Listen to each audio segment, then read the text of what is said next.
Assalamu alaikum, I'm Aisha and you're watching Samaa News. Here are today's headlines. US President Donald Trump says newly announced agreement with Iran can withstand regional tensions, including a possible escalation between Israel and Hezbollah in Lebanon. Speaking at the G7 summit in France, Trump said the Iran deal would remain intact even if conflict expands in Lebanon, calling Hezbollah a minor war compared to Iran. He also criticized Israel's recent strike on Beirut, saying he didn't like it at all and had expressed his concerns directly to Israeli leadership. Trump praised Qatar for its role in mediating between Washington and Tehran, while confirming that the Strait of Hormuz is expected to be fully reopened soon. He also said the text of the agreement will be released publicly and read out in detail at a future press conference. Iranian Foreign Minister Abbas Araghchi has said that negotiations between Iran and the United States will begin immediately after the signing of a proposed Memorandum of Understanding. Speaking to media in Tehran, Araghchi said both sides are moving into a structured dialogue phase following the initial framework agreement, adding that the talks would gradually expand to include broader regional and strategic issues. Araghchi also said regional developments, particularly in Lebanon, are closely linked to the agreement framework. He described Lebanon-related issues as interconnected with the broader negotiation process. US President Donald Trump has rejected claims that Washington is offering direct financial payouts to Iran, calling reports of American funding fake news, as questions grow over a proposed multi-billion-dollar reconstruction package linked to a possible peace agreement.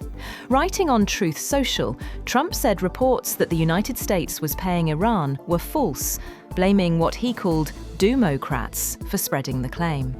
US Vice President Vance clarified that any proposed $300 billion fund would not come from American taxpayers.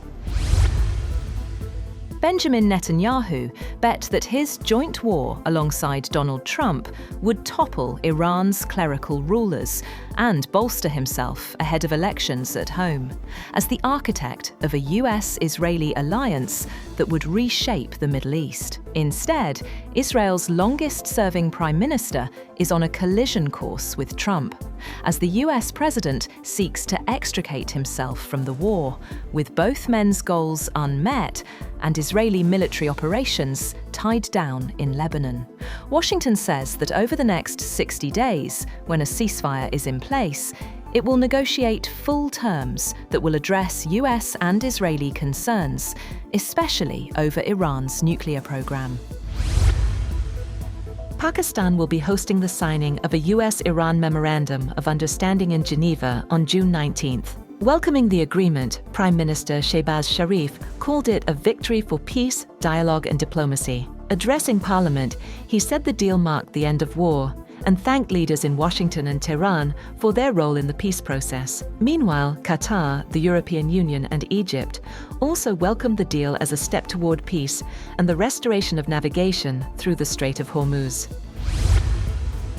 However, US Vice President Vance has said that the text of the US-Iran agreement to end the war and reopen the Strait of Hormuz will be released this week. In an interview, Vance said the deal could reshape relations between Washington and Tehran, with further talks planned on Iran's nuclear program and sanctions relief.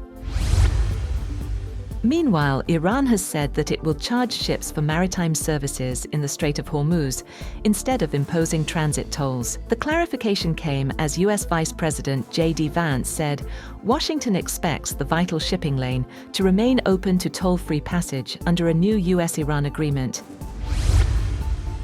A US Air Force B-52 Stratofortress bomber has crashed on takeoff at Edwards Air Force Base in Southern California's Mojave Desert, bursting into flames and killing all 8 crew members aboard. Air Force officials said that the 8-engine jet-powered aircraft, built to carry a wide array of nuclear and conventional bombs, was on a routine test mission when it crashed on the runway at Edwards just after leaving the ground.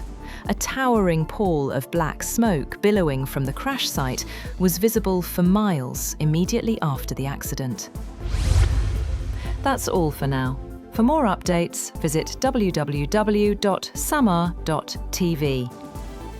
Thank you for watching Samaa News.